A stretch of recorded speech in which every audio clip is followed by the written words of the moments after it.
Wonderful, wonderful. Good morning, good afternoon, good evening, lovely, lovely friends. Thank you very much for joining me. I am live with you here on the Aspa Radio Network, Ivana Psychic Radio and Moonstruck TV.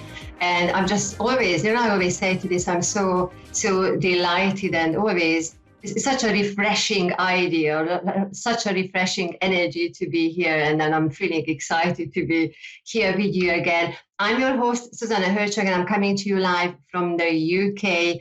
And this is our show, Zsuzsanna Medium. And then I tell you what, every time that I'm here, it's either I'm telling you a story or have a guest or inspire you. That's why we are here. And then today's episode, I have a guest with me here, that very special friend of mine, very special guest. He was here in July, and then if you watched this show last week, the replay, you could have seen, or you could see that conversation what we created here at the end of July. If you missed it, make sure that you go back and listen to it again, because every time when I'm talking to this lovely friend and guest today, there is always something I'm learning as well. And I feel that the time that we live right now, it is really important to have very mind-opening and heart-opening conversations here with us today. So today's guest is Gary with the Urban Monk UK. So Gary, how are you? Hello, I'm very well, thank you. Firstly, I'd like to thank you for having me back. It's always fun, and I just love that intro. As you can see, I've moved into my new apartment. It's nice and sunny where I am in the UK. So yeah, thank you. I'm very, very well. It's beautiful. It's wonderful to have you here. Now, I tell the audience, a few weeks ago, I watched you when you were talking to a live audience. And it's not just what you were talking about to the audience, but the interaction between you and the members of the audience and the types of questions they asked. And then that triggered the idea to invite you back. So today's conversation, I thought, let's talk about emotions. And then it's very important for us ladies to talk about our emotions, or we feel that we need to talk about them. But what about men? So today's conversation is about men and their emotions. So I can imagine that our audience, viewers and audience, you might be thinking of, oh yes, well, let's see what I'm going to find out about my partner, find out about the other one. Yeah. Because see, when I have people coming to readings, they tend to ask about the other one, and then it's the real conversation is about something else. So before we started this show, we had the idea of living in a traditional way and a non-traditional way. So traditional, what was happening to you before. So in a nutshell, can you just outline again what was before for you? Yeah, if anybody saw the show before, they'll realize that I was a narcissistic, depressed alcoholic. I did a 3,000-mile road trip across America and had a massive epiphany, realizing that we can only really live now. So how I used to be, I was very aggressive, very, I don't want to say a woman hater, but most narcissists do become women haters. And it was because I felt that I was always right. The way I lived my life, I was happy. I was a lovely bloke. I was a great man. Everybody wanted me to come to the party. But my home life behind four walls was really depressing. I was really angry because I wasn't getting what I wanted from my partner. I didn't care about their feelings. I was more bothered about my own feelings, if that makes sense. So when I would put something in place because I loved that person, I would cook dinner, I would book a trip, I would book first class, and it was never appreciated. And I thought that was their issue, but it was really mine. I was doing it for the adulation. I was doing it for the applause. I was doing it for the thanks. It was all about me. So moving on from there, when I had my epiphany, I realized that all those things that I've just mentioned were not their fault. Narcissists have no reason to hate women. It's their own issue. And as you know, from my epiphany, I live in the now.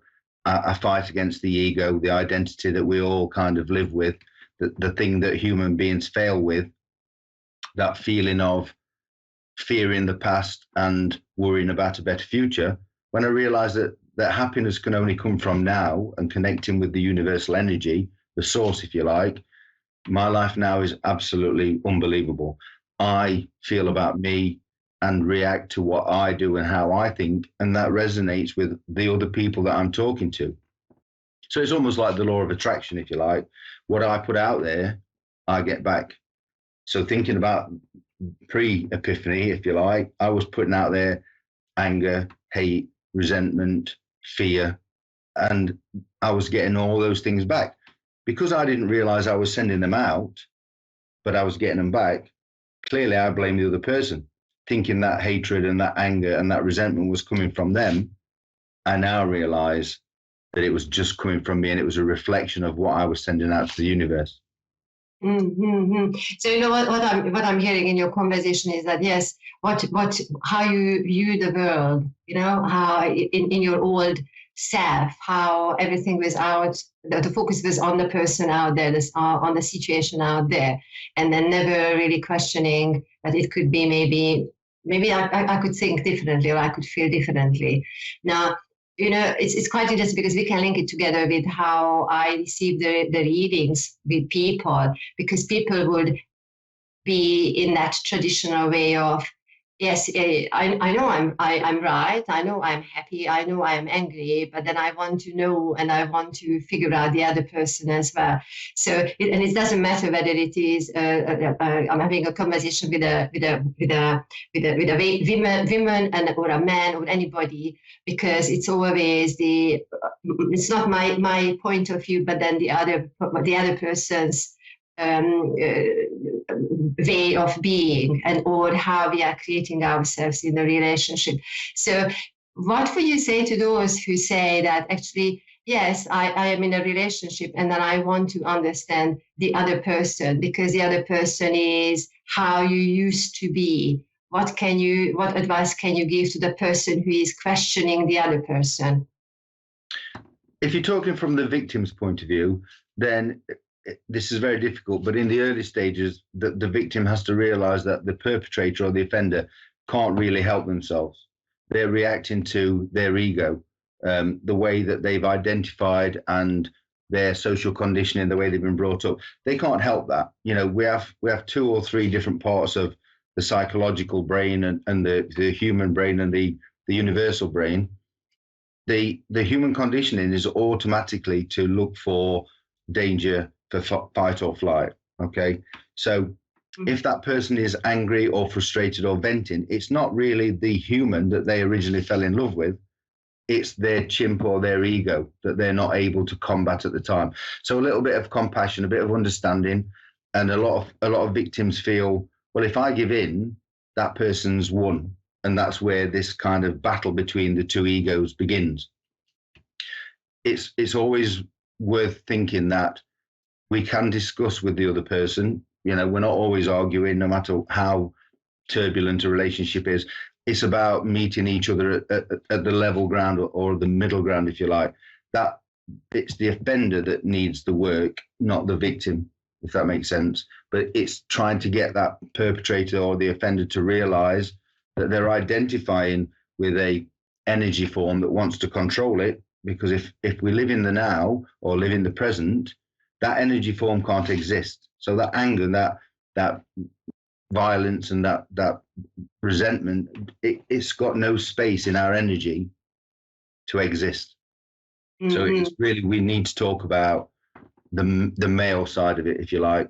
You know, you and I had a conversation the other day about we're all kind of hardwired to be cavemen and cavewomen. You know, we'll laugh and joke about these kind of things where a man will build a bonfire and he expects the woman to do the cleaning because society said that was the norm.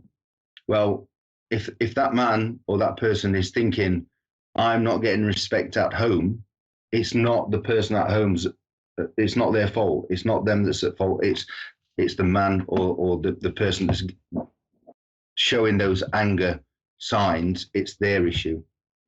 So it's difficult to get them to start looking inside. And you said earlier about opening the door. I think sometimes when we open the door to what reality is, it takes something or somebody to give us the key.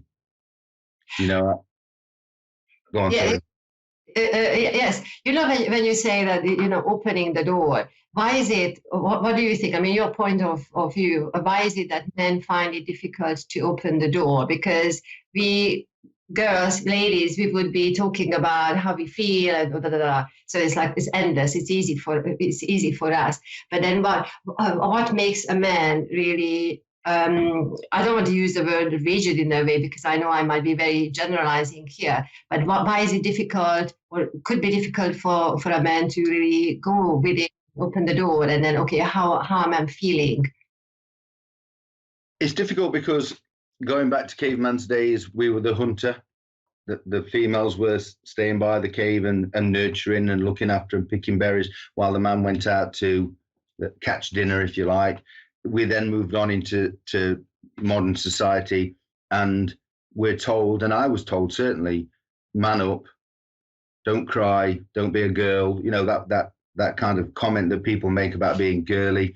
It, for a man, it's very difficult to open up and show emotion because they then become down into the female side of the universe. And we know that there's two opposites, there's male and female, yin and yang, you know. And so for a man, subconsciously, it's very difficult to open up and show emotion because we're supposed to be strong. It's our role, society says, social conditioning says, it's our role to provide, it's our role to protect, it's our role to make sure that everything comes together. So if we show emotion, it's seen as weakness. I left school and joined the military. I served in the Royal Navy for 6 years. In 1979, I was part of the hurricane relief ship in Dominica when it was battered by Hurricane David. I saw dead bodies. I saw decimated landscape. I went into a makeshift morgue and saw humans being eaten by dogs, dead humans. And I went straight back on the ship and had 3 or 4 cans of beer and had a laugh and a joke with the rest of the guys. It clearly didn't affect me until later on in life when I realized that it had done, but I'd stored that away because it's not manly to show your emotions. And I think that's the key, that we need to realize that we're not supposed to differentiate between I am a man and you are a woman. Because we talk about in presence and in now, I am not something that's subject and object, and that can't exist. I just am, right? So you just are. And if we take that I am, doesn't matter if I'm a man or a woman or a tree or a dog, I just am. So we link into the universal essence and the energy. And that's where we realize that to protect ourselves, myself, from harm, I have to stop being negative and I have to stop thinking of things that are harmful to another, because by the universal law, that will come back on me. It's an education for men that we have to realize we don't have to be strong and we don't have to support and we don't have to be responsible. We just have to be, and everything else will just fit into place naturally. Yes, I tell you what, it's really fascinating. So, what would you say to another man? Somebody else, doesn't matter. Somebody else. What would you say that? Yes, I know I have maybe some anger issue, or I'm still playing the victim, or I still have that conversation, this conversation. What would you? But I want to change. But I want to change, and then realizing that maybe I cannot have that experience. What you have had, that big experience, but then in my simple life, what can I do? What would you suggest to the person who has that awareness that actually I want to change, I want to shift something within myself? Well, the first thing I would say, and it's what I used to say, is why am I getting angry? You know, what is the other person that I'm getting angry at? What are they going through? Are they having a bad day? Are they suffering from something? Are they struggling with something? Try and be more empathetic to the other person rather than yourself. And we all do it in America, and I've driven a lot in America and in the UK specifically. Somebody cuts you up at traffic lights. You sit there and you get angry and frustrated and grip the wheel and shout and give them the finger. And they've driven off oblivious to the fact that you're sitting there raging and creating this knot in your stomach and creating all these negative chemicals that ultimately will come to harm you. So one of the issues that I had with my partners were I was doing something nice and it wasn't appreciated. So I would lose my shit. I'm sorry, I don't know if I'm supposed to say that word, but I would get angry. But I didn't realize what they were going through at the time. So it's about not just thinking about you, it's about thinking about the person that's creating that anger you're feeling, because the anger you're feeling is inside you. What are they doing? What have they gone through? What issues are they dealing with that are making you resonate in an angry way? Why is your ego firing up with the fight or flight? And it's normally fight in that situation. Why is that happening? You know? Yes. So it's like what I hear in your conversation is that yes, I can, if I experience those under my neutral line, so anger or frustration or any of those negative emotions, then actually immediately I need to catch myself what is triggering me within my environment, whether it is a situation or a person or something else. What is triggering within me? What is triggering me within me? And while I'm having empathy towards the person who might be doing something in my environment, but my focus needs to be on myself, and I need to catch myself that, yes, that person can behave this way or that way, situation can go this way or that way, but within myself, what is it which is really triggering me in the very moment? And then I have that awareness that I catch myself. And then in that sense, when I'm experiencing those emotions, then the focus is on me, because if I want to shift something within myself, then I have to have that awareness that I catch myself. If I'm being triggered, I need to catch myself. So, and then I, at the beginning, that could be quite a challenging situation for many. Yeah. So, any tips for people?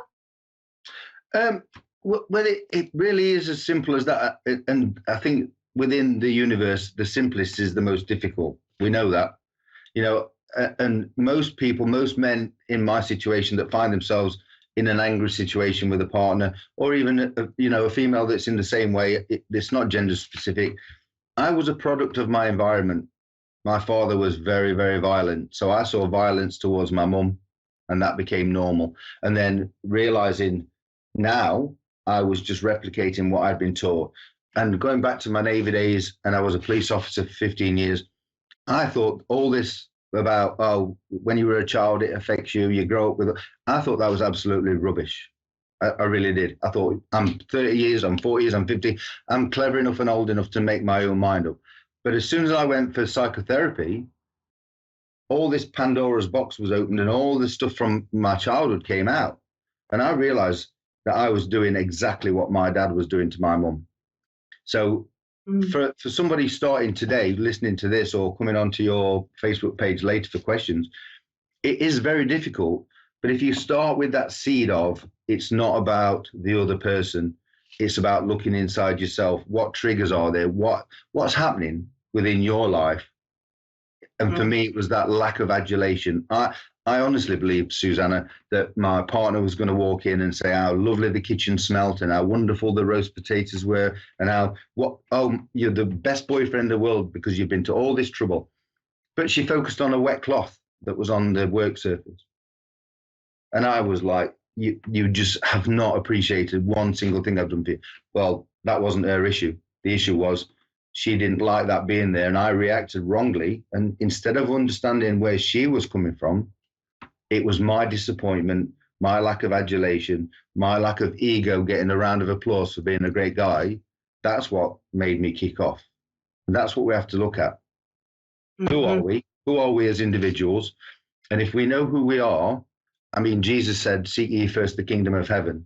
And the Bible says the kingdom of heaven is within us. So that says really, seek your own internal peace and make sure that you are exactly where you're supposed to be. And when you love yourself enough, then you've got more love to give to other people. Mm-hmm. It's about how you react.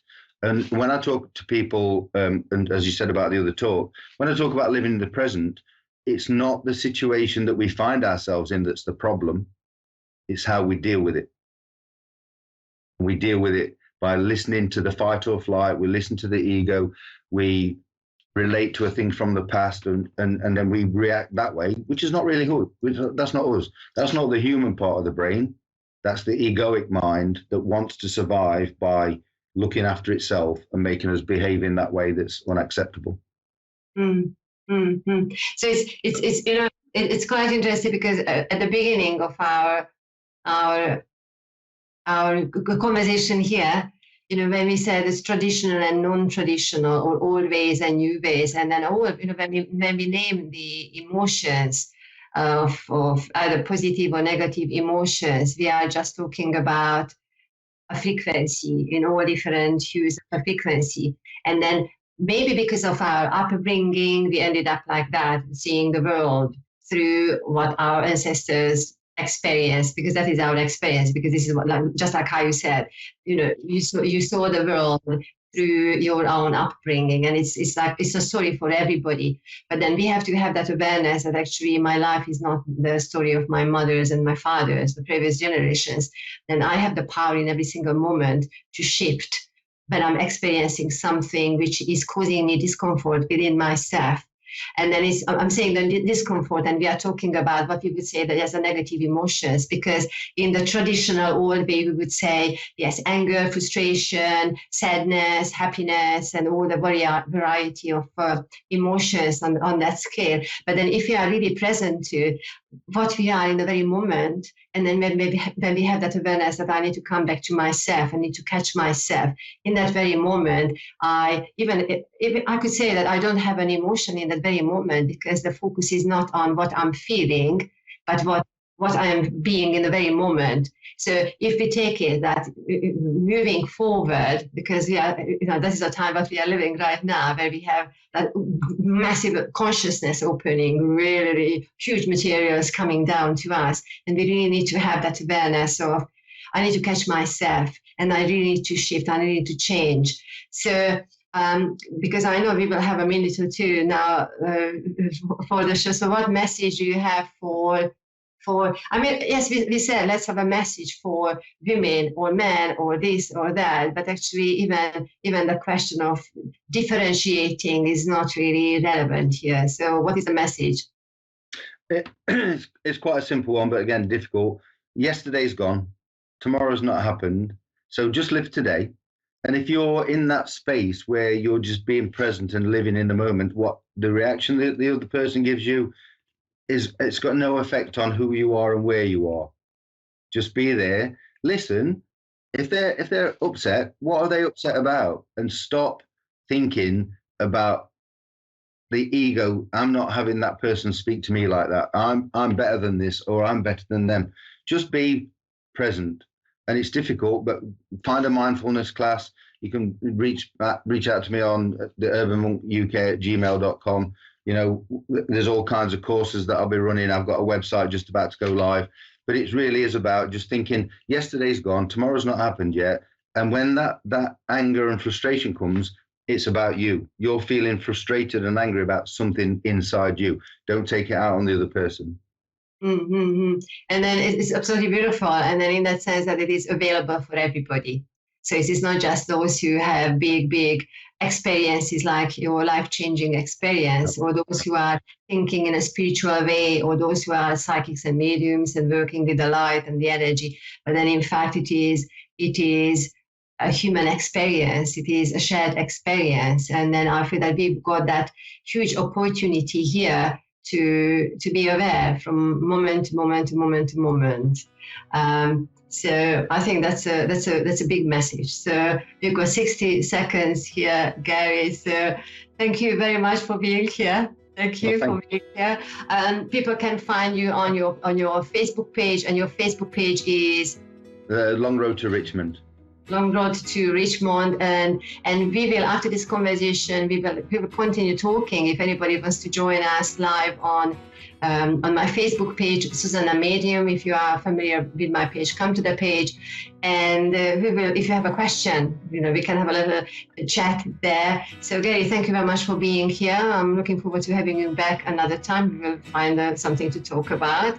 And audience, the viewers here on the Aspa Radio Network, thanks very much for tuning in.